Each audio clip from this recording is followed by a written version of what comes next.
Alors ce symposium a une double origine. Tout d'abord sur le fond, lié au fait que, et votre présence en atteste, nous sommes tous très sensibles aux avancées, aux innovations technologiques, à tout ce qui peut nous donner des armes pour mieux soigner nos patients. Mais nous sommes certains considérés qu'au niveau des pratiques organisationnelles dans notre profession, eh bien, nous sommes un petit peu désintéressés de ça. Donc le focus va être sur ce thème. Sur la forme, le symposium va être un petit peu original puisque c'est essentiellement une forme de vidéo. Nous sommes allés filmer des experts, nous avons fait un montage. Ce symposium a lieu grâce au soutien de Cutting Edge. Et il faut avouer que l'idée de ce film, de cette session vidéo, a été très inspirée par Yves Rouquet, qui en est le directeur. Alors, aucun des auteurs, en tout cas moi, je n'ai pas de lien d'intérêt, mais vous avez parmi les gens qui vont parler, des gens dont c'est le métier et l'expertise d'être consultant en organisation. Alors, où en sommes-nous aujourd'hui? Il y a des éléments démographiques qu'il faut connaître. C'est le papy boom. Le papy boom va arriver. Une personne sur 5 avait plus de 60 ans en 2005 et en 2035, une personne sur 3 aura plus de 60 ans. Vous imaginez évidemment ce que ça représente à la fois en volume d'activité et à la fois évidemment en coût pour la collectivité. Puis un autre élément qui est l'ophtalmo-crash. Vous avez en haut à gauche la pyramide des âges en 1990 et vous voyez qu'à cette époque, la plupart des ophtalmologistes étaient jeunes et qu'aujourd'hui, la pyramide est totalement inversée et que si nous nous projetons sur quelques années supplémentaires, c'est plus une pyramide du tout, ni inversée, c'est une colonne qu'on aura à droite. Vous avez en vert les départements qui ont vu en 2015 le nombre de leurs ophtalmologistes diminuer. Ce papy boom a comme conséquence l'évolution du nombre de cataractes opérés. Vous avez entre 2010 et 2016, j'ai repris les chiffres, l'augmentation de volume.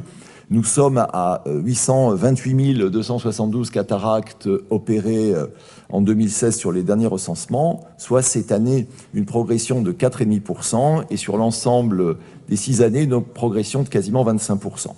Si on compare la part du public et du privé, on est à environ 75-25%, avec cependant, de façon très nette, une diminution de la part faite en libéral au profit des établissements publics. L'âge moyen de la cataracte diminue très légèrement, ce qui veut dire une chose, c'est que si l'on peut dire l'âge d'entrée dans la maladie ne va pas augmenter, on n'est pas sur des pathologies où on peut dire on va rentrer plus tard dans la pathologie grâce à des effets de prévention. Donc évidemment, la courbe d'évolution du nombre de cataractes opérées va...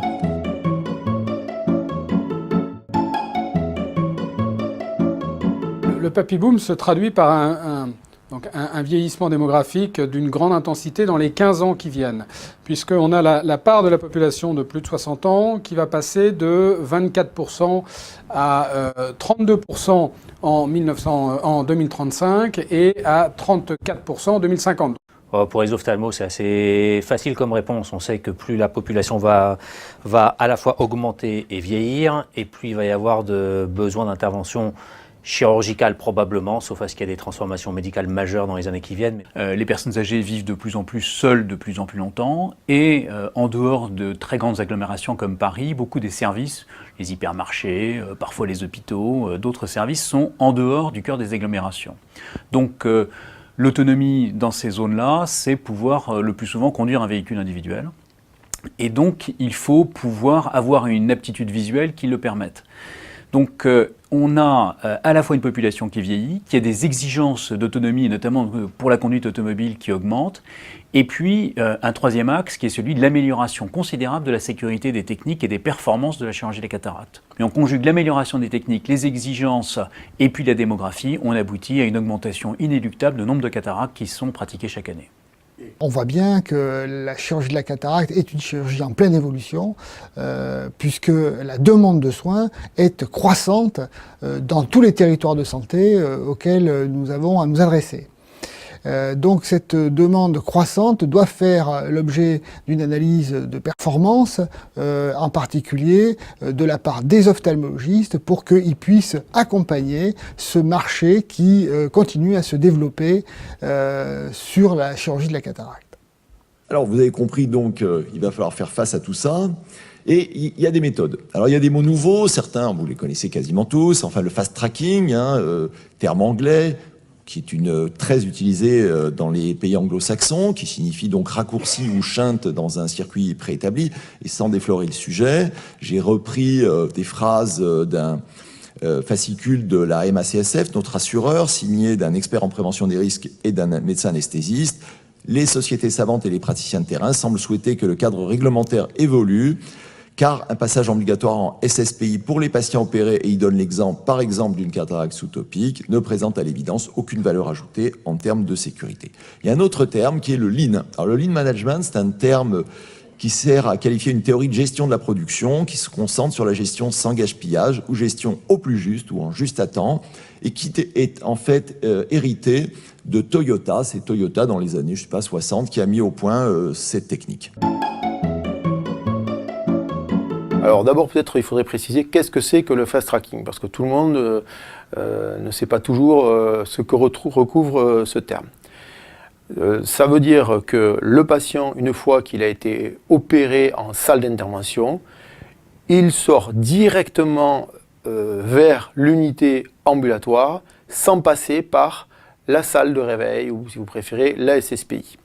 Alors le fast tracking est une prise en charge qui est en train de se développer, particulièrement dans le monde du privé, puisque aujourd'hui, qui dit fast tracking dit moins de temps pour le patient dans l'établissement, dit augmentation d'activité. Et donc ce fast tracking va générer de l'activité supplémentaire tout en prenant mieux en charge le patient. Le fast tracking a été rendu possible par l'évolution des techniques anesthésiques. Il n'empêche que certains anesthésistes aujourd'hui ne veulent pas pratiquer le fast tracking pour des raisons purement réglementaires, parce qu'en France, nous sommes le seul pays au monde dans lequel il y a obligation de passer par la SSPI. Bien entendu, quand on pratique le fast tracking, on applique exactement les mêmes procédures et les mêmes règles que pour un patient qui serait passé en SSPI, vous vous en doutez bien. Alors dans notre établissement, le fast tracking, c'est quelque chose vers lequel nous nous sommes tournés, de manière justement à pouvoir simplifier l'accès au bloc opératoire par le patient. C'est-à-dire le patient se rend lui-même au bloc opératoire, soit en chaise, soit en marchant. Il monte lui-même sur la table opératoire, il est opéré et son retour se fait en fauteuil vers l'unité de chirurgie ambulatoire. Alors le Lean Management, c'est une méthode de management et d'organisation qui nous vient en fait des secteurs de la logistique. Que cherche le Lean Management? Il cherche en fait à faire la chasse à toutes les sources de gaspillage dans une organisation. Ce que l'on peut dire, c'est que dans le secteur de la santé, on peut dire que la première source de gaspillage, c'est l'attente. Que ce soit l'attente du patient, que ce soit l'attente du médecin qui attend son patient, que ce soit l'attente du médecin qui attend l'infirmière ou l'infirmière qui attend le médecin, etc., etc. Prenons un exemple. En chirurgie de la cataracte, on sait qu'il y a par exemple une étude qui a été faite dans les Pays de Loire en 2012 qui montre qu'on a en moyenne pratiquement des patients qui, pour la chirurgie de la cataracte, restent pratiquement 6 heures dans l'unité ambulatoire, entre le moment en tout cas ils rentrent dans l'établissement où ils en sortent. Autrement dit, ils restent beaucoup trop longtemps. Le temps médical est devenu une valeur extraordinairement précieuse pour qu'un chirurgien, dans son temps de présence au bloc opératoire, puisse produire, mais au sens noble du terme, la meilleure qualité et quantité des soins. Actuellement, on voit un grand nombre de cliniques qui sont en train de sortir de terre puisqu'elles sont le résultat de fusion ou d'acquisition. Et là, systématiquement, on prévoit une prise en charge fast-tracking. Des établissements qui sont d'architecture un peu vétuste ne peuvent pas se permettre, dans des conditions de confort, d'organiser ces soins de manière optimale. Et puis à l'inverse, il y a des établissements qui, par chance, par volonté délibérée d'investir au service d'une discipline, ont pu concevoir des circuits qui permettent justement de répondre aux exigences de qualité, de performance du XXIe siècle. En matière de lean management, eh bien, la pratique consiste à simplifier les procédures, optimiser le matériel pour en réduire les coûts de maintenance. Et donc, c'est une technique qui est justement tout à fait adaptée pour faire l'objet de revues de processus et de revues de procédures de type lean management. Qu'est-ce que c'est?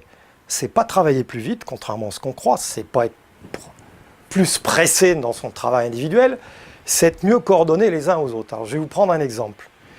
Si vous avez un feu et que vous devez amener de l'eau à la main au feu, ben soit on court tous en désordre, on se rentre dedans, d'accord? Et puis à la fin, on est épuisé et on n'a pas éteint le feu. Si on est chacun coordonné, que se passent chacun les seaux, ça se passera beaucoup mieux, on sera beaucoup plus efficace et on éteindra le feu. Donc le message, c'est que si on s'organise mieux, justement, et non pas si on court plus vite, eh ben on courra moins vite, on sera plus serein et on sera plus efficient. Donc le lean, c'est simplement moins perdre de temps dans les transitions d'une étape à l'autre. Ça n'est pas courir plus vite. Moi, je pense qu'il faut se méfier de ces mots un peu valises. C'est le cas du mot fast tracking, c'est le cas du mot lean management. Il faut se méfier de ces mots valises parce que parfois, ils ont l'effet contraire de celui attendu. C'est-à-dire que ceux qui ont promu ces mots-là ont plutôt comme objectif de nous faire réagir et d'essayer de nous faire transformer, de nous moderniser, d'avancer, etc.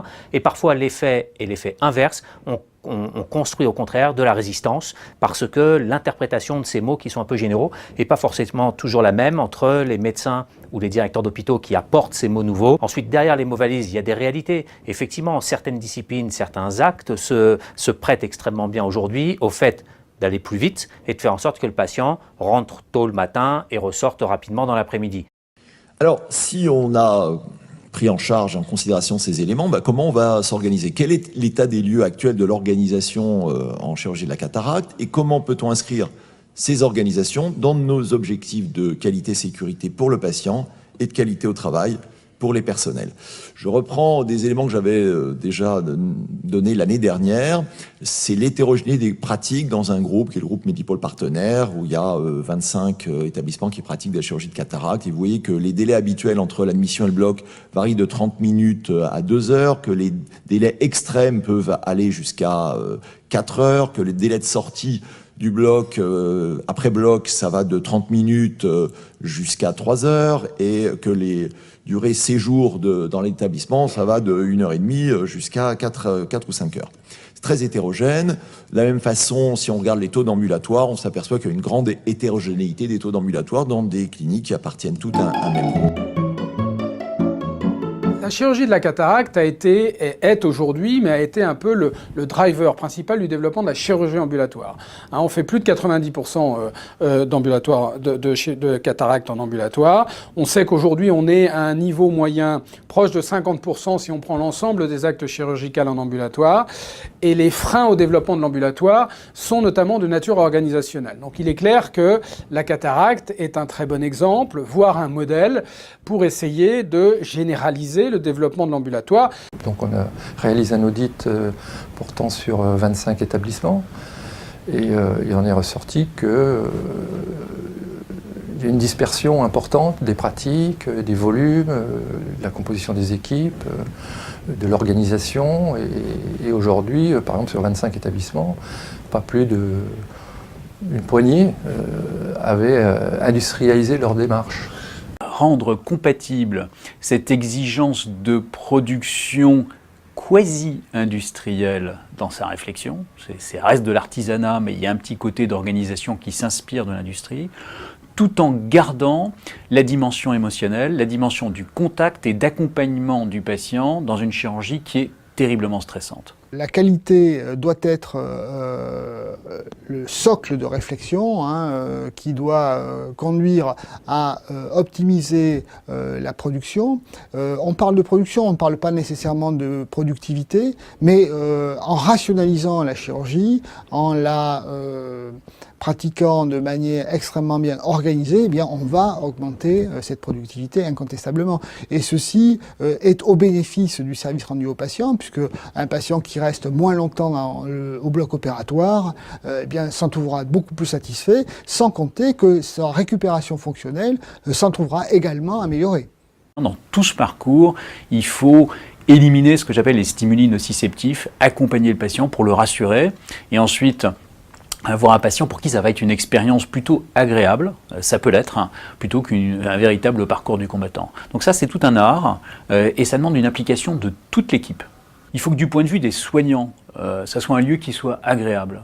Je pense qu'un bloc opératoire qui est un endroit où les soignants sont malheureux, c'est un bloc opératoire qui ne peut pas bien fonctionner. Donc il faut arriver à conjuguer cette exigence qui est centrée sur le patient, avec également une exigence de qualité d'environnement de travail pour les personnels, et quand les deux sont atteints, eh bien c'est un côté Dieu divin, c'est le paradis pour travailler. La gestion fait la différence, et la gestion, c'est pas que vous travaillez plus, c'est que vous travaillez au bon moment, de manière calme dans votre tête, donc calme dans vos gestes. Donc en fait, la qualité est meilleure avec le Lean et les techniques industrielles. Quand les choses vont vite, qu'elles marchent bien, etc., c'est en règle générale, et je ne connais pas beaucoup d'exceptions, dans l'intérêt de tout le monde, et en premier lieu dans l'intérêt du patient. Alors, qui doit intervenir? Comment? Quel est le rôle des différents acteurs? Quel est le rôle du corps médical? Et quelles sont les raisons pour lesquelles nous devons nous emparer? Est-ce que le corps médical est suffisamment sensibilisé et investi? La question est trop facile pour que la réponse ne le soit pas aussi.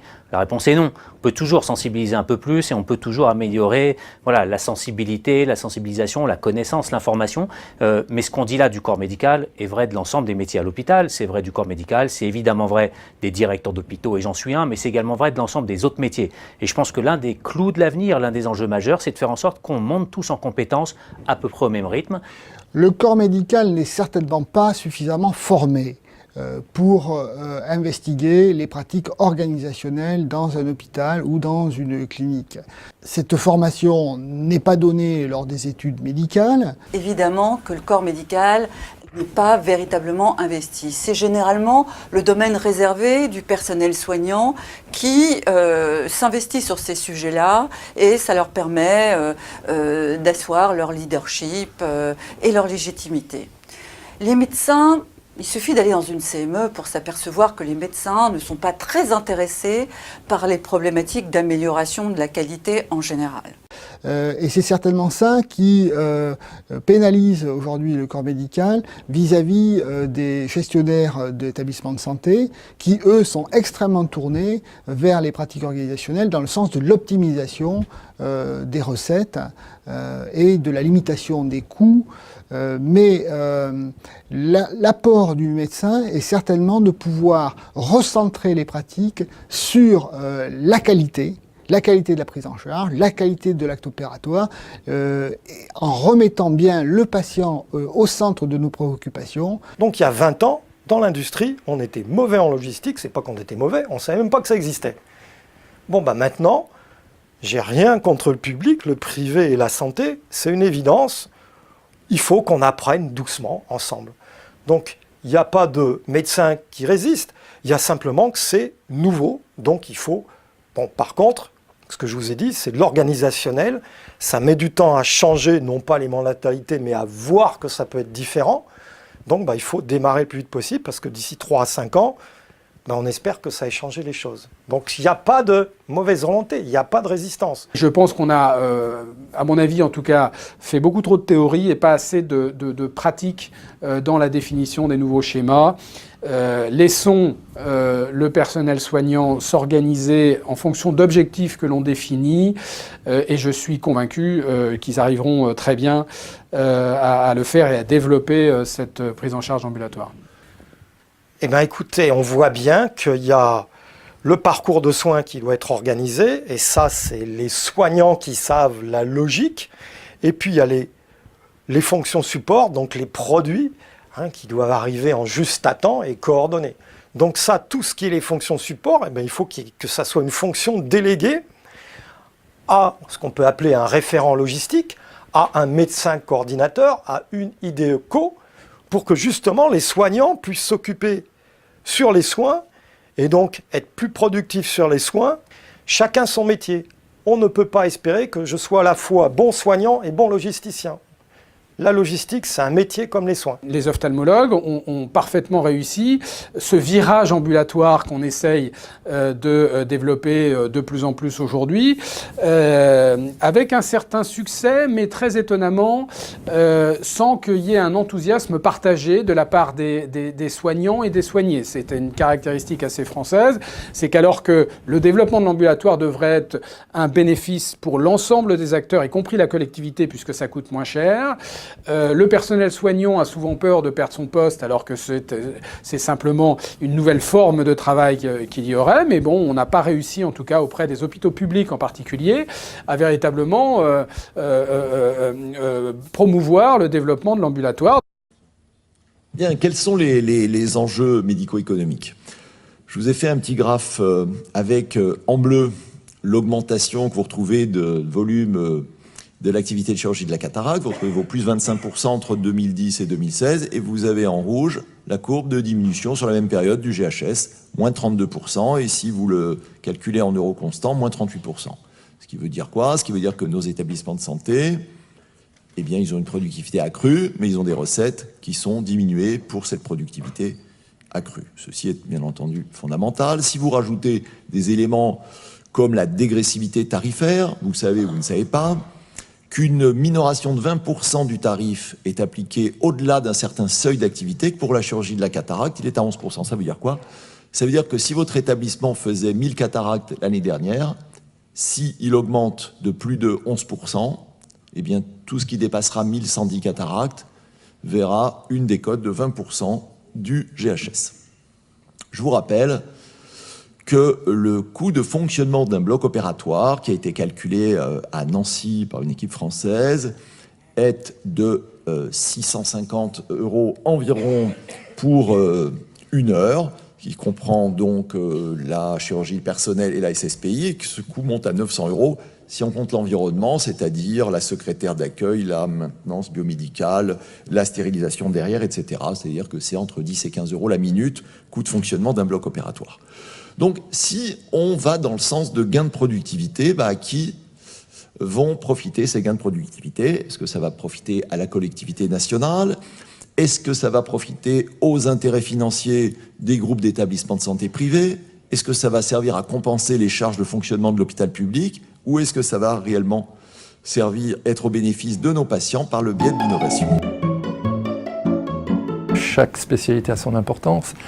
Les chiffres qu'il faut avoir en tête, c'est que l'ophtalmo, en moyenne, ça représente 9% en volume de l'activité du groupe, par exemple. Au plan national, ça va être à peu près pareil. En termes de chiffre d'affaires, l'impact est moindre, puisque la tarification est moindre. Donc, en poids, ça représente à peu près 6-7% du chiffre d'affaires des cliniques, pour celles qui pratiquent la spécialité. On a un GHS qui ne cesse de baisser. On a un GHS qui ne cesse de baisser avec une intervention de la cataracte qui est de moins en moins rentable.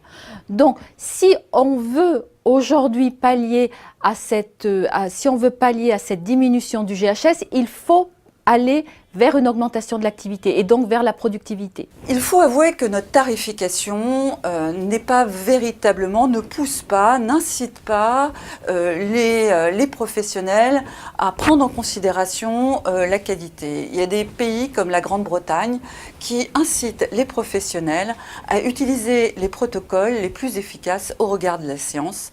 Et quand ils utilisent ces protocoles, ils bénéficient de tarifs majorés, ce qui n'est pas le cas encore en France.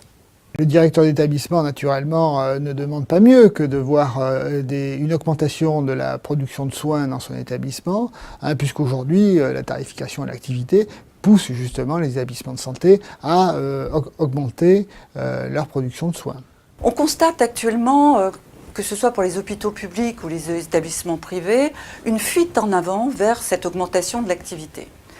c'est une solution extrêmement simple, pas très polémique, pour restaurer les résultats financiers. Cette notion de production doit être associée pas simplement, encore une fois, à une maximisation des volumes, mais une association de volume, de qualité, de façon à ce qu'il y ait une productivité optimale, mais qui intègre la qualité. Et très souvent, et on le voit d'ailleurs avec la tarification à l'activité, c'est qu'encore une fois, on recherche une maximisation de la productivité, mais sans la lier aussi à la qualité. Parce que si on améliore la productivité aux dépens de la qualité, dans un secteur de santé, évidemment, on n'atteint pas les objectifs recherchés, qui sont des objectifs médico-économiques. Dans médico-économique, il y a aussi médical, c'est-à-dire améliorer la prise en charge des patients. Donc face à une double contrainte, la contrainte du papy boom qui va augmenter le nombre de patients à opérer, la contrainte financière qui est aussi la baisse du GHS, eh bien il faudra qu'il y ait une discussion entre les médecins, qui sont les techniciens de l'excellence pour la prise en charge du patient, et les directeurs d'établissement, qui sont ceux qui sont en charge des modalités organisationnelles de ces prises en charge, pour que, eh bien, un point d'équilibre soit trouvé dans la répartition des bénéfices. Tous les changements organisationnels doivent être impérativement portés par les praticiens.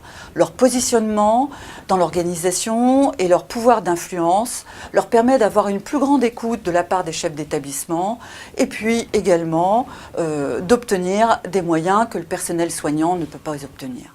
Qui est-ce qui bénéficie ces gains de productivité? Ces gains de productivité, ils bénéficient à la collectivité, c'est-à-dire qu'on arrive à une maîtrise des dépenses à partir de l'argent public. Je rappelle que 78% des dépenses de santé sont financées par de l'argent public, plus de 90% pour les hôpitaux. Ça, c'est une première chose. Or, on est aujourd'hui dans une absolue nécessité de maîtriser. Le but, c'est pas de faire des économies, comme on l'entend tous les matins.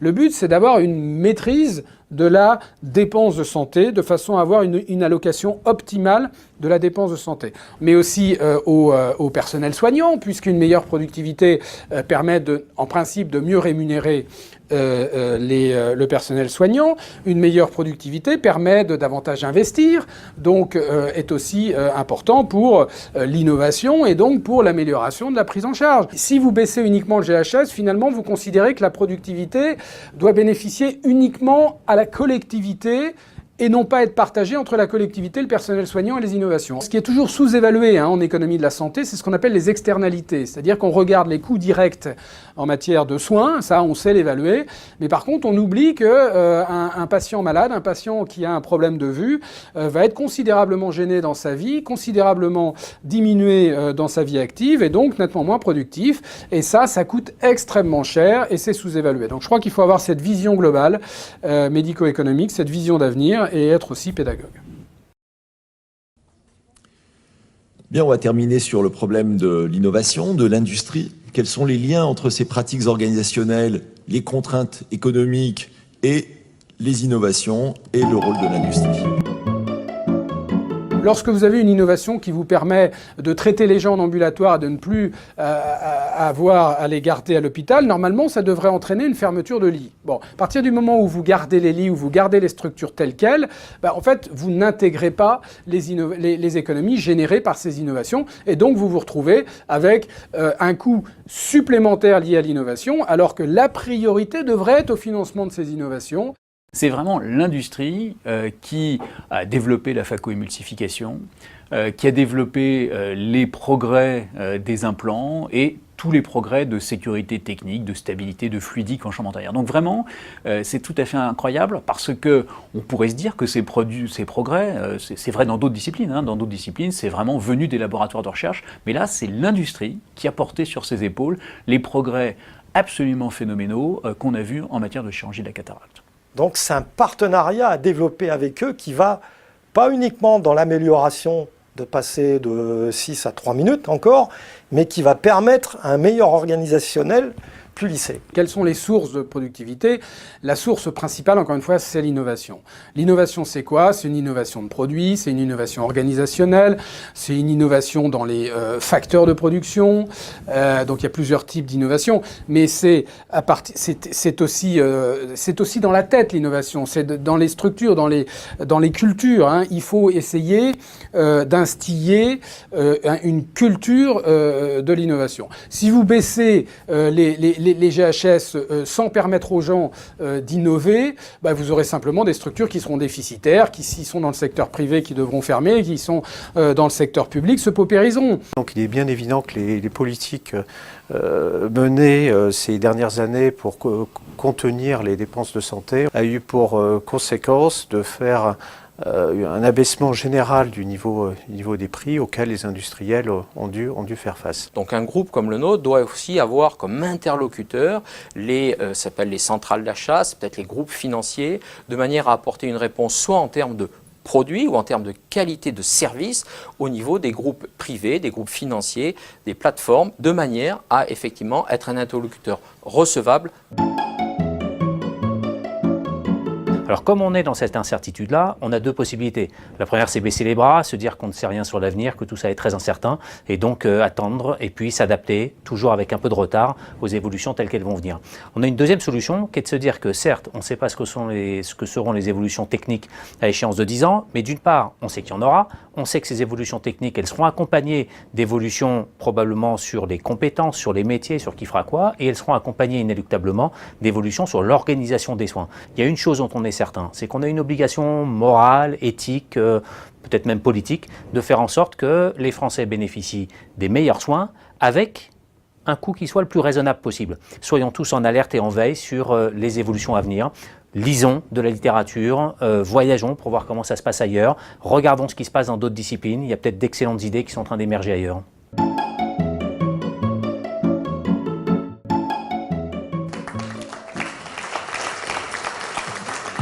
Voilà.